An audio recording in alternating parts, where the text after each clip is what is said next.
Welcome to Drive Through History USA. In our last Drive Through History series, we looked at ancient history and the roots of Western civilization. We learned about Roman republicanism, Greek democracy, and the influence of Christianity in the formation of the West. In this 12-part series, we are going to look at those critical points in history that led to the formation of the United States of America. So, of course, we will need to start with a tour through Europe and discover those places that are connected to the lives of some of the early explorers, settlers, and leaders of the day. We'll take a drive through Germany and see how the Protestant Reformation, that second great schism in the Christian church, would lead to the Christian separatists that we call the Pilgrims. And we will take a drive through northern England and then to the Netherlands to see where these pilgrims got the idea and motivation to become the first permanent settlers in New England.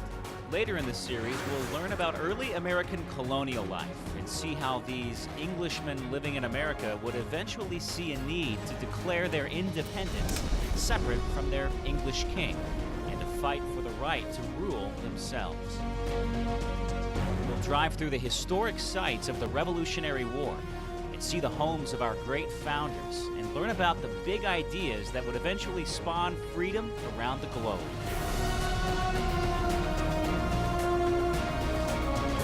In this episode of Drive Through History, we will start in the Yorkshire region of England.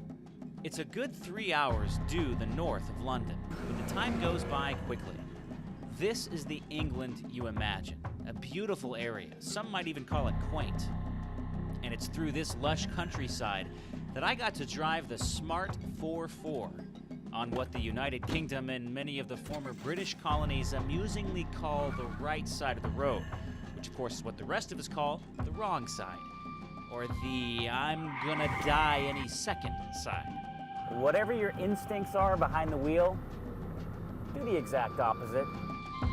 It's here that I'm on the trail of all things pilgrim. Most lasting changes in human civilization begin with an idea, a motivation for change. And in this case, there was also a spiritual conviction. So first, we'll stop at a very old little town church near Babworth, England.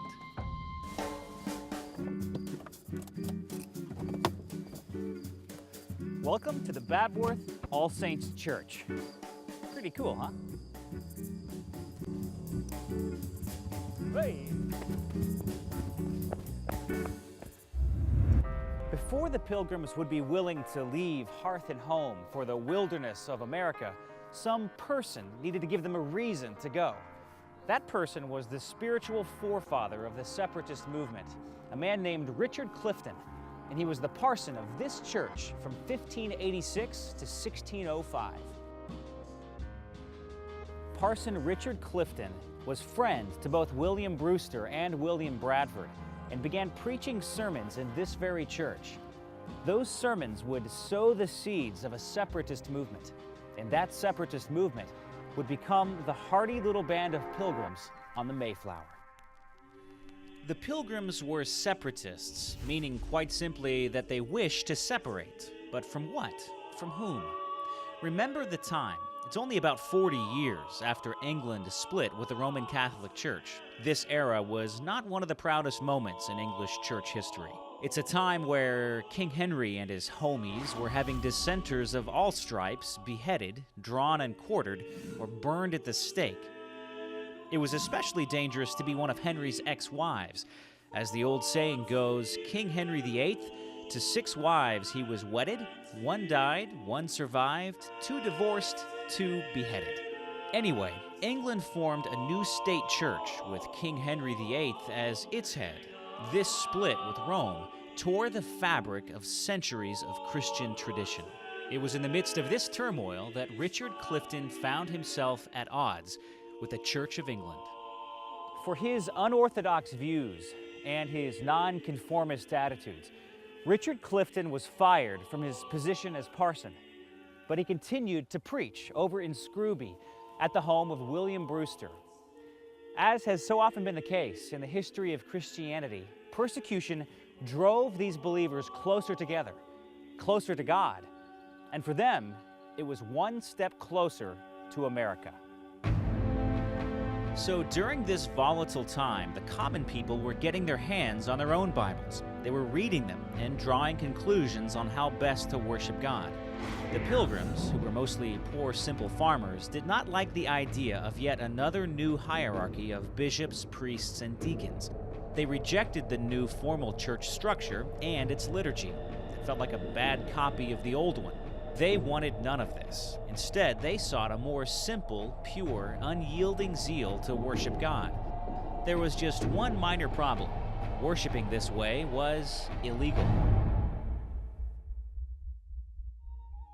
Well, here I am in Nottinghamshire, and it's been so much fun driving around merry old England.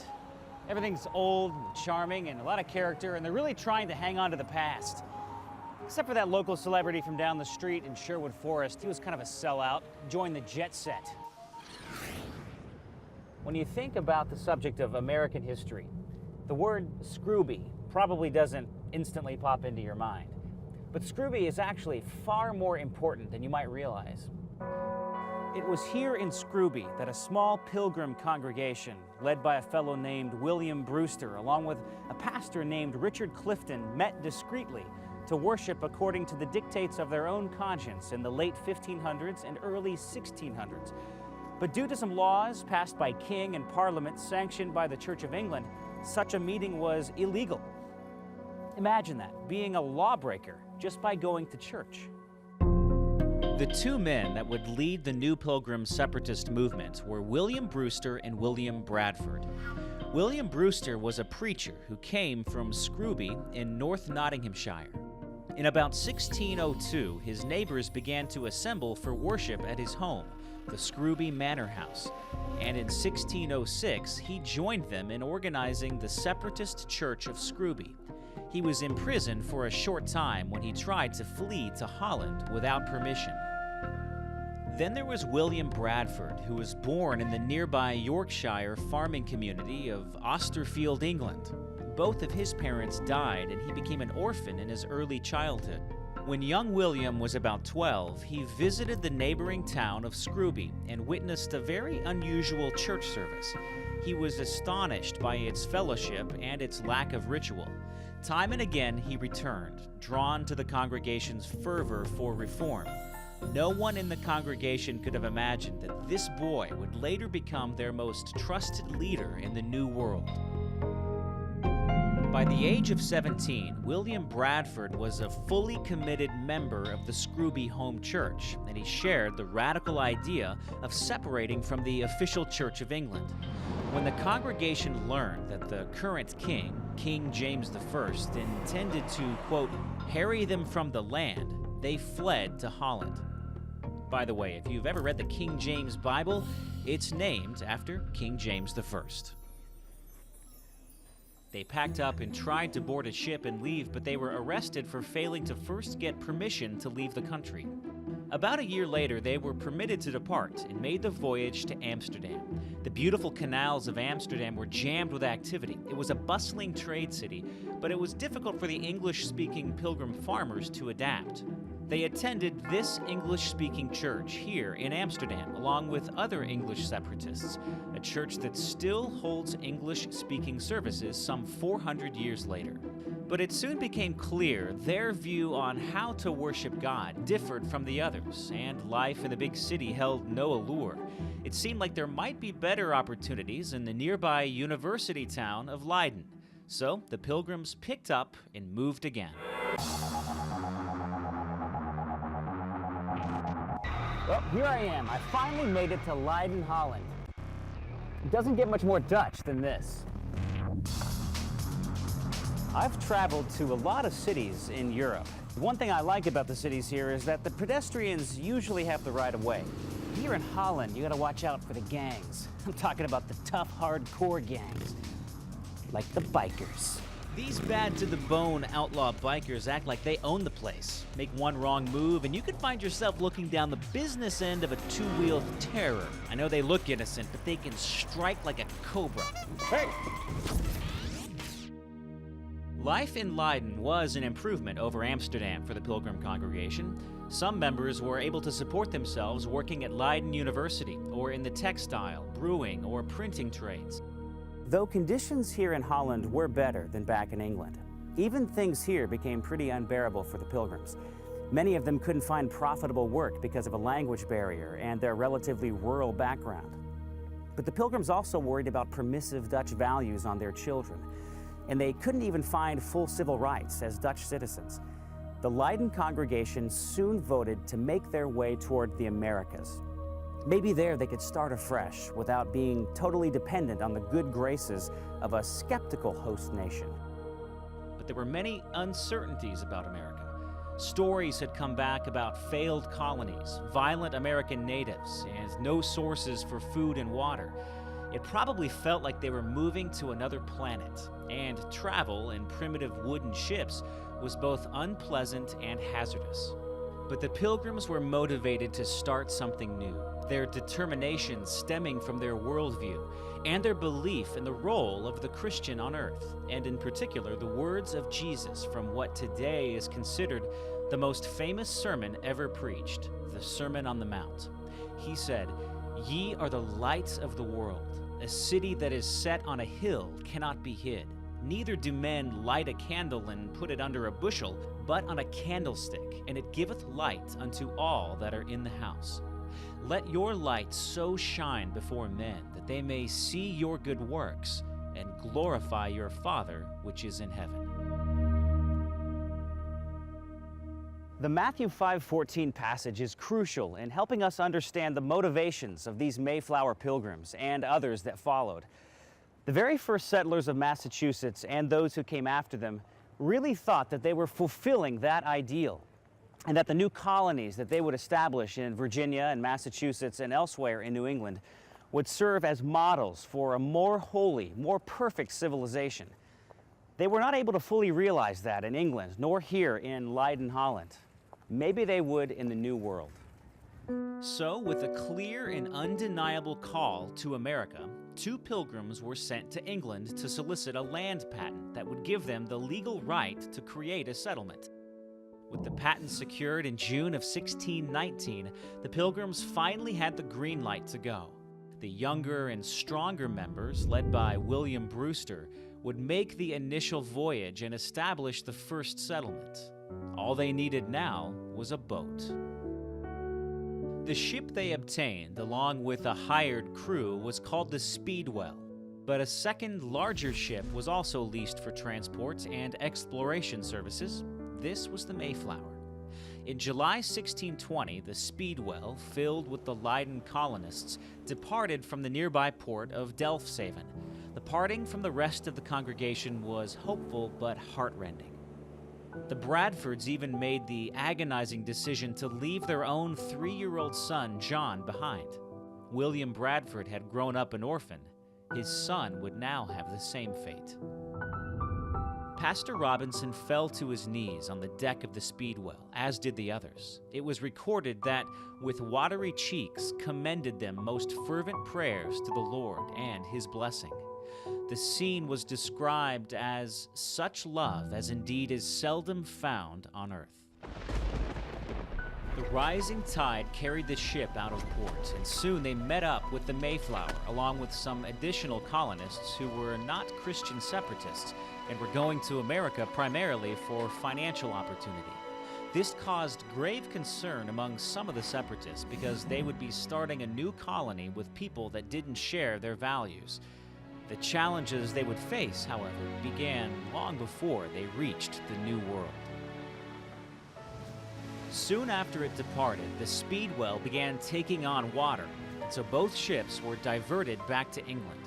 There, the Speedwell was inspected for leaks and sealed, but a second attempt to depart also failed, bringing them only as far as Plymouth, England.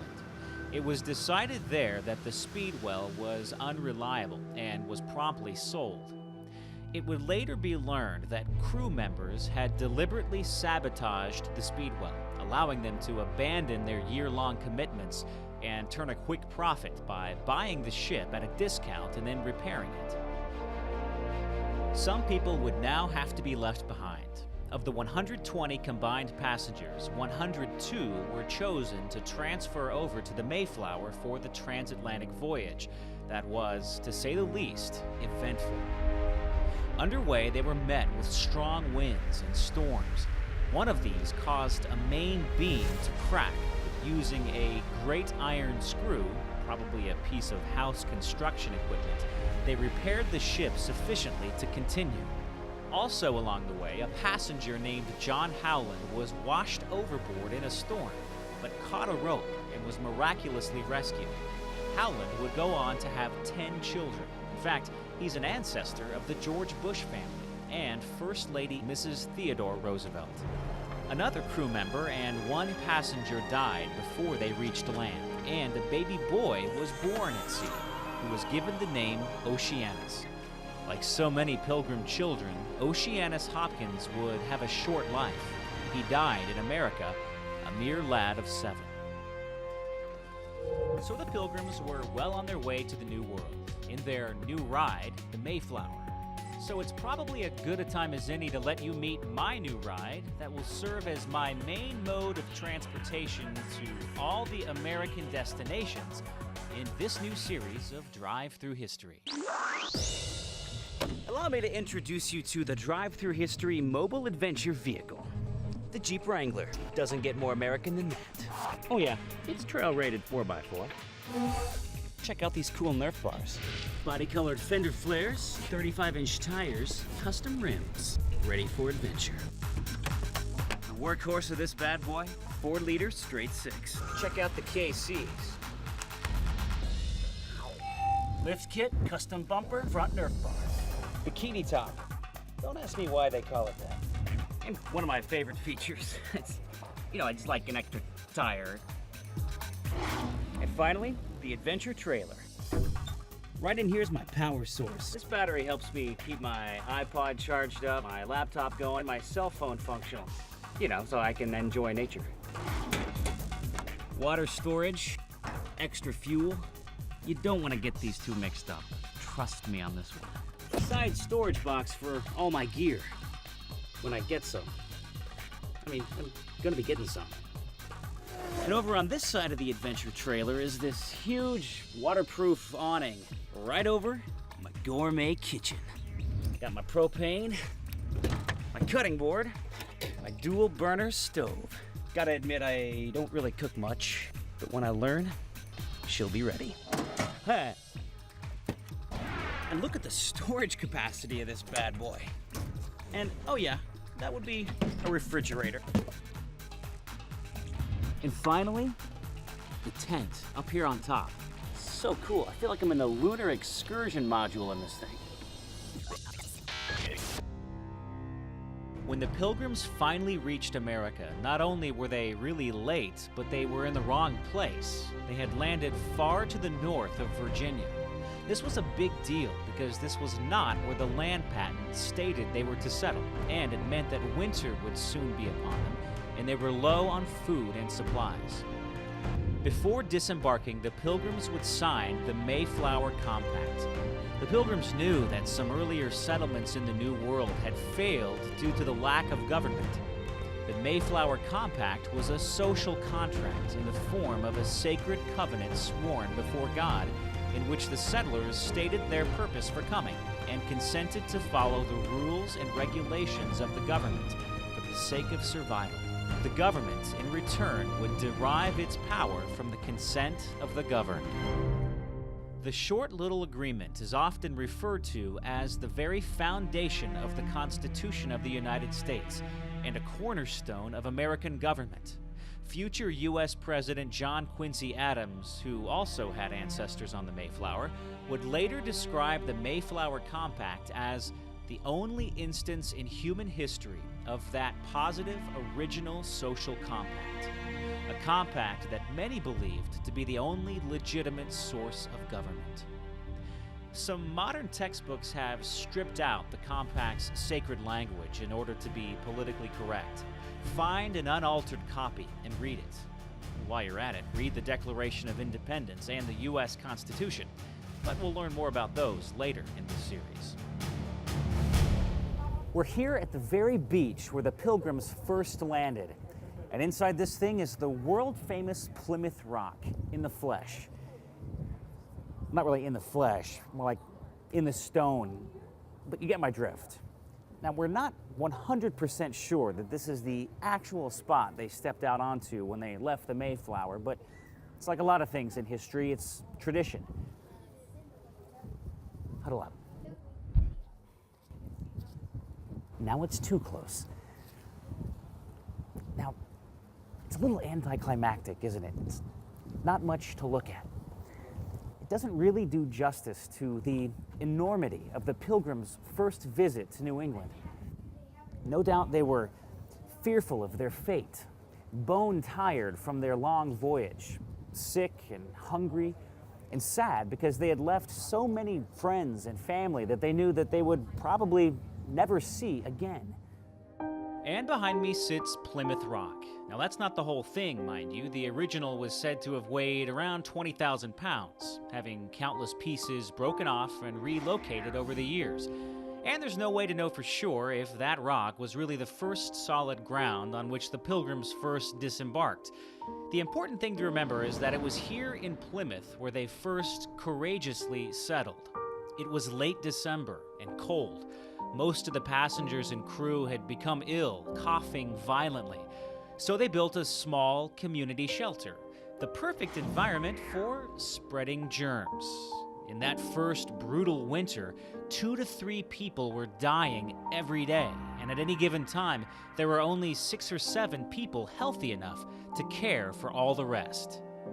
In 3 short months, half of the passengers and crew of the Mayflower were dead.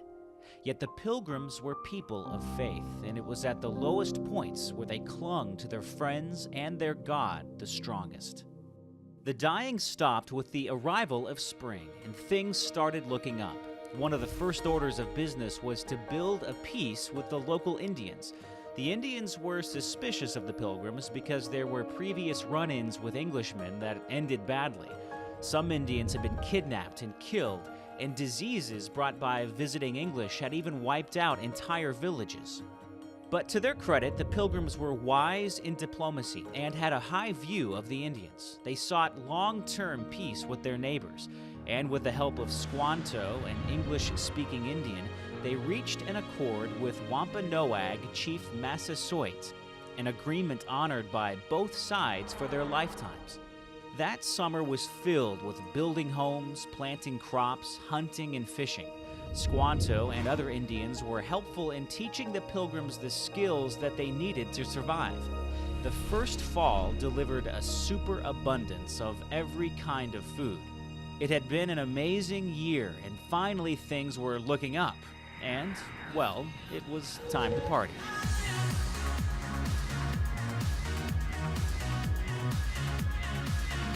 Okay, so maybe the Pilgrims weren't into walking the runways of Plymouth, but it's always good to challenge convenient stereotypes of the Pilgrims that suggest they were killjoys.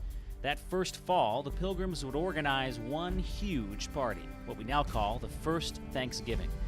Now, the idea of Thanksgiving in America, that is, giving thanks to God, has a rich history. It was started by the Pilgrims, and the tradition is still with us today. But like so many things in history, there is now a dispute about that first celebration. Was it a time of giving thanks to God, or just a fall festival party time? Given what you now know about the Pilgrims, what's your guess? There are 2 written accounts of that famous celebration, one by William Bradford, who gives no details about why they did it, and Edward Winslow's account, which describes how the governor sent 4 men out fowling, which of course means killing fowl. I think you know what I'm talking about. He tells how they killed enough fowl to serve everyone for almost a week. Then the Indians, along with Chief Massasoit, joined them, some 90 men, who celebrated and feasted with them for 3 days. He tells how the Indians killed 5 deer, which they gave to the Pilgrims. And although it be not always so plentiful, writes Winslow, yet by the goodness of God we are so far from want that we often wish you partakers of our plenty. William Bradford, the man who had long before joined the congregation as an orphan, became governor of the colony in 1621 and served for 11 consecutive years and was elected to various other terms until his death in 1657. He became a beloved father figure to the colony. In America today, tens of millions of people can trace their ancestry back to this handful of settlers. Mayflower ancestors include the Presidents Bush 41 and 43, President Franklin Roosevelt, President Taft, President Taylor, and Presidents John Adams and John Quincy Adams. The Pilgrims set out to create a shining city on a hill. Is that what America is today? I will leave that question for others to debate. But in their lifetime, the Scrooby settlers lived as they taught and as they believed. Their children and later generations, however, lost the zeal for their strict separatist faith and their way of life, and in the process, they lost other things, like peace with their Indian neighbors. But the original Scrooby separatists did succeed in living out the verse from the Bible that says, if possible, so far as it depends on you, live peaceably with all. The Scrooby Pilgrims braved a treacherous voyage and a wild frontier to build a pioneer community of hardworking and faithful people. They remain a shining star in American history.